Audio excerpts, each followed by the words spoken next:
2 degrees here in Kamloops.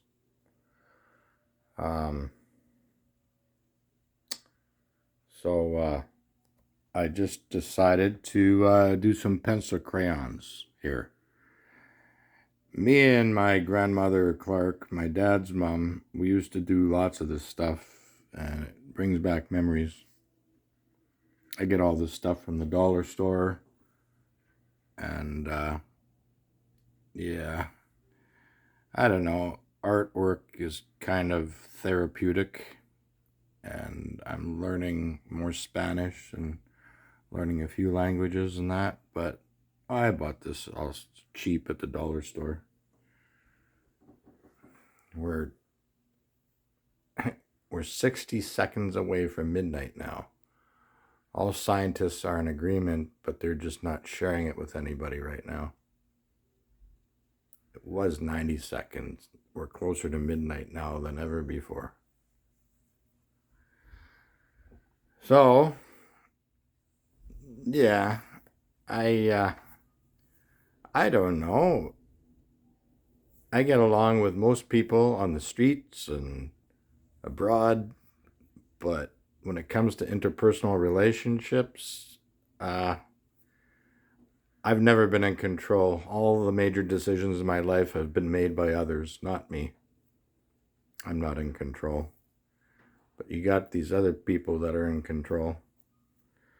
So then I reflect back. I'm burning some incense here, lavender and white sage I bought yesterday. White sage fragrances make way for new beginnings by cleansing all negative energies. It's considered ideal to combat depression, sadness, and heal. Used to protect and heal sacred spaces and as blessings for new ventures. I went to Treasures at the mall today. Peter had to close his business. Other businesses are boarded up. It's getting insane. We're not 90 seconds away from midnight. We're 60 seconds away from midnight. So I just brought out the old pencil crayons here, and I haven't done this in 50 years. I just turned 60. I got one more thing to do. I'm trying to figure out, it's a few weeks away to Easter, so I need to do something more on the chicken. Okay, red crown, white head. I'm going to make him a Rhode Island red. I think that's brown on the bottom. So this is my last crowning touch for doing the pencil crayons. And I used to do this with my grandmother at the farm back in 1969. We spent many times at the table.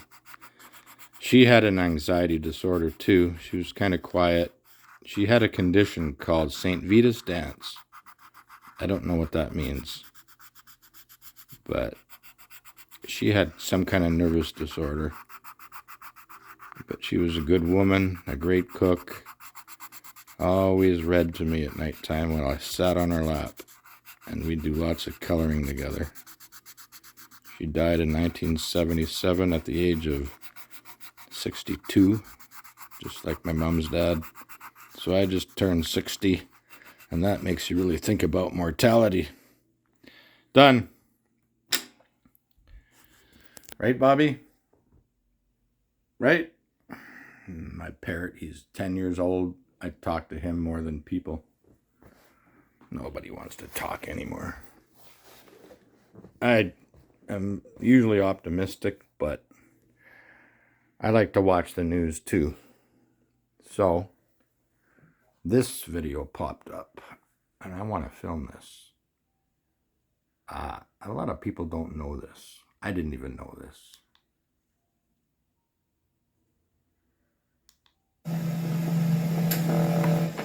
First, you'll have to know what happens when an atomic bomb explodes. You'll know when it comes.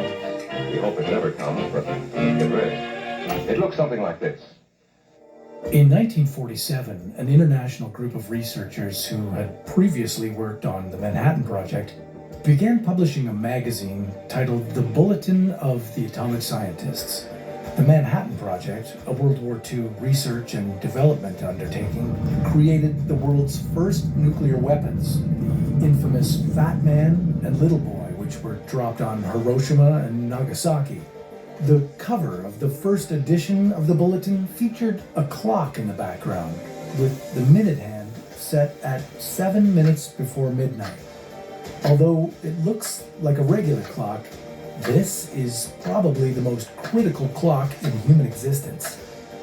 The Doomsday Clock. It's meant to represent how close we are to total obliteration by our own hands. Since it was published in 1947, the bulletin has updated the location of the clock's minute hand every year. It moves forward or backward depending on the different factors we're experiencing on Earth, like nuclear tension, global warming, and man-made pollution. In 1947, the clock was set at 7 minutes to midnight. In 1963, 12 minutes. In 1991, 17 minutes. But today, in 2023, we aren't 20 minutes away. We aren't 10, 5, or even 2 minutes away. We're 90 seconds away from midnight. 90 seconds from total annihilation by our own hands.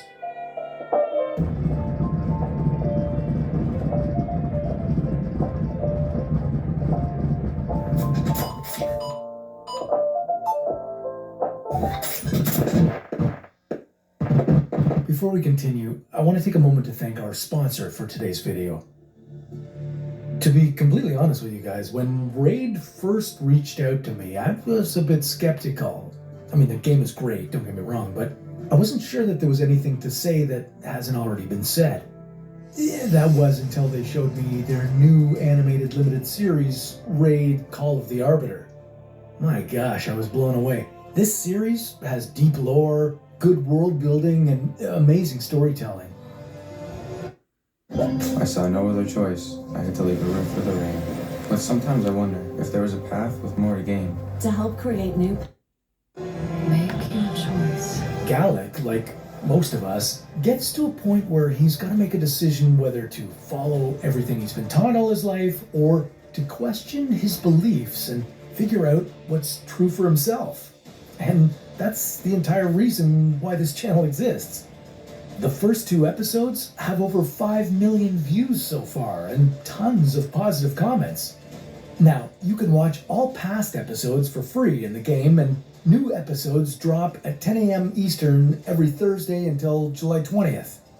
For old Raid fans, you get the backstories for many of your favorite champions and a bunch of new activities to take part in, while for new fans, this is the best way to jump into the game. You stand the chance to get Artak, one of the 5 new characters from the show, as a playable legendary champion completely for free, just by logging into Raid for 7 days between now and July 24th. If you haven't started playing Raid yet, well, use the link in the description or scan the QR code on your screen right now to download Raid Shadow Legends and get insane bonuses like Epic Champion Knight Errant. See you on the battlefield. Today, when discussing the destructive power of nuclear weapons or any other large-scale detonation, we tend to measure them by how much TNT is needed to produce an equivalent explosion. For example, Fat Man and Little Boy, at the time, the most powerful and most destructive weapons ever made. Fat Man, as its name suggests, was a more powerful plutonium bomb with a blast yield equating to over 21 kilotons of TNT. Little Boy was a uranium bomb with a blast equal to more than 15 kilotons of TNT. The scariest thing about these bombs is that their explosions didn't reach their full potential. Fat Man was jam-packed with about 6.5 kilograms of plutonium, but when it detonated over the city of Nagasaki, only about 1 kilogram of that material actually fissioned. Just 16% of its potential power. Little Boy was even worse. It contained over 64 kilograms of enriched uranium, but when dropped over Hiroshima, less than 1 kilogram of that uranium fissioned. That's a little over 1%. But Even though neither of these bombs lived up to their full potential, the fissioning of less than 2 kilograms of plutonium and uranium was enough to kill over 200,000 people in the blink of an eye. Cities filled with people turned into ghost towns. That was 1945. Since then, over 125,000 nuclear weapons have been made. In 1961, the Soviet Union detonated a hydrogen bomb named Tsar Bomba, loosely translated as the Emperor of Bombs, over the remote Siberian wilderness. This bomb wasn't just the equivalent of 15,000 tons or 21,000 tons of TNT, not even 100,000 tons. It had a yield of over 50 million tons of TNT. When the Tsar Bomba was detonated, the mushroom cloud from the explosion started in the troposphere, the layer of the atmosphere that we live in, straddled the stratosphere, and stretched far into the mesosphere. Its mushroom cloud was over 64 kilometers high. That's more than 7 Mount Everests stacked on top of each other. Wow. It could be seen from over 300 kilometers away, and the shockwave from the blast broke window panes nearly 1,000 kilometers away from the explosion. Holy. The shockwave circled the entire planet 3 times before it finally died out. And this wasn't even the most potent version of the bomb imagined. Initially, Tsar Bomba was planned to be 100 megatons. That idea was eventually quashed because a full 100 megaton explosion would have easily sent the world into a global nuclear winter. Although it was never made, just the fact that the bomb was theorized and nearly became a reality is truly terrifying. Superimposing a 100 megaton explosion over major cities around the globe really puts the destruction into perspective. If 10 of these bombs were detonated over the world's most populated cities, the death toll would be beyond horrifying.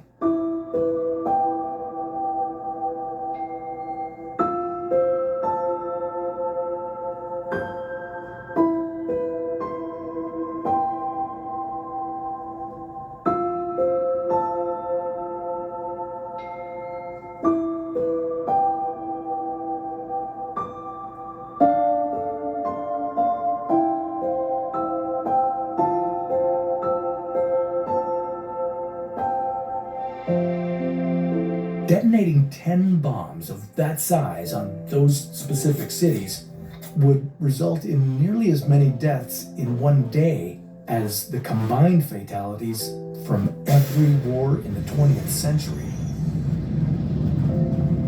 Yeah, from just 10 of these bombs. Today, in 2023, an estimated 12,500 warheads are on standby, waiting to be launched at any moment. And if or when these warheads are launched, it won't be just one, it'll be all of them. If 2 countries with access to nuclear weapons end up in a conflict that escalates to the point where nukes are used, there's no reason for either side to hold back. Because if one side fires one nuke toward the other, why would the other side only send one back? There's no fairness in war. The scariest part about this is that it doesn't even have to be a world war for the entire planet to be affected. Studies have been conducted on the idea of a regional nuclear war between Pakistan and India, 2 countries that possess nuclear weapons and are not the best of friends. India and Pakistan combined have about 200 nukes. If all those weapons were used and hit their intended targets, it's likely we'd see upward of 100 million deaths in those 2 countries alone. The fallout from these weapons, that is, the radiation that's spread throughout the air after the bombs go off, would be enough to finish off most of the population of those countries, if anyone was even alive after the initial impacts. That's only the beginning of the problem. The smoke and dust from these bombs will spread farther than India and Pakistan. Nuclear fallout would make its way into the atmosphere, coating the planet in a layer of smoke and dust. This could block most of the sun's rays from reaching our planet. Black rain would fall from the sky, polluted with radiation and dust. And plants would die because there would be no rain to grow and no sun to photosynthesize. Once there were no crops or livestock left to feed on, around 1 billion humans would die of starvation. This is the result when just 2% of the planet's nuclear arsenal is fired under perfect circumstances. And we haven't even accounted for the chaos and the battle for survival that these limited resources will cause. In 2008, at Oxford University, the Future of Humanity Institute published a paper on the odds of humanity facing a possible extinction-level event before 2100. They placed the odds that at least 1 billion people will die at the hands of nuclear weapons at 10%. And the odds of complete human extinction at 1%. While that might not seem like a lot, it's a 1 in 100 chance. To put into perspective just how likely that is, the odds of you dying in a car accident are 1 in 107. So it's more likely that humans will be completely wiped out by nuclear weapons than it is that you'll die in a car accident. And keep in mind, there are about 1.5 billion cars in the world and only 12,500 nukes. Today, the doomsday clock stands at just 90 seconds to midnight. No, The it's closest 60. to doomsday it's ever been. It's increased. Primarily because of the mountain of danger over the war in Ukraine. The war might seem localized at the moment, but what if Putin hits the proverbial red button? What happens if he starts losing? Putin, don't have a bad keeps day, okay? losing the war? Will he accept defeat, knowing that he has the largest stockpile of nuclear warheads in the world in his arsenal? If he does launch a nuke on Ukraine, how should the US and other world powers react? If they retaliate and the US and Russia enter into a full-scale nuclear war, with both sides throwing everything they have at each other, that would almost certainly be the end of human civilization. On top of the massive number of nukes that would be dropped in the major cities across both countries, agricultural centers, hospitals, schools, and many more facilities would also be destroyed to ensure that both sides endure the most suffering. Both sides know that once you pick up your controller, you can't put it back down. Once a nuclear warhead is confirmed to be in the air, the idea of a nuclear holocaust instantly switches from thought experiment to reality. In the book Reasons and Persons, author Derek Parfit poses the following question. Compare these three outcomes. Peace, a nuclear war that kills 99% of the world's population, or a nuclear war that kills 100% of the world's population. The second scenario is obviously worse than the first, and the third worse than the second. But how much worse is the third scenario? If we find ourselves in a full-scale nuclear war, is it even worth trying to survive? Because in the end, if you survive, no one will be there waiting for you. The global nuclear winter that would come from this would leave nearly every major city uninhabitable for years to come. You'd have to live in hiding for the rest of your life. You'd never be able to watch the sunrise, smell the roses, or experience the beauty of nature. The 1983 movie War Games is set in America in the midst of the Cold War. It discusses a lot of the possible outcomes of nuclear wars of various magnitudes. In it, there's a quote that says, "The only winning mood is not to learn." And I find that really fits the situation. The only way to survive and come out on top at the end of the day is not to play the game in the first place. Because once you participate, the clock ticks over to midnight.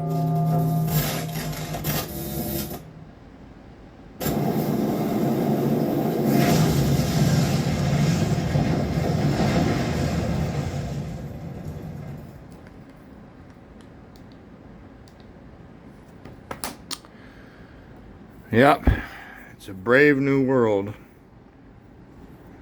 I'd rather go back in time, back to 1969, sitting at the farmhouse table, coloring with my grandmother, where everybody felt safe.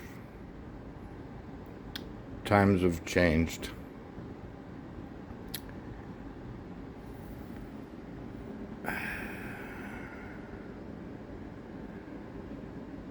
Yeah.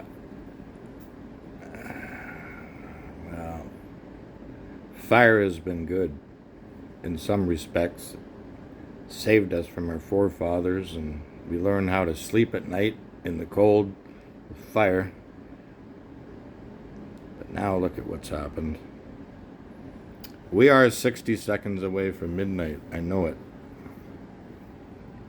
But the government doesn't tell us anything about UFOs or facts. Everything's a secret. I put it on my round table. Come around King Arthur's court and we'll chat. Maybe we can piece it together. Right? Maybe.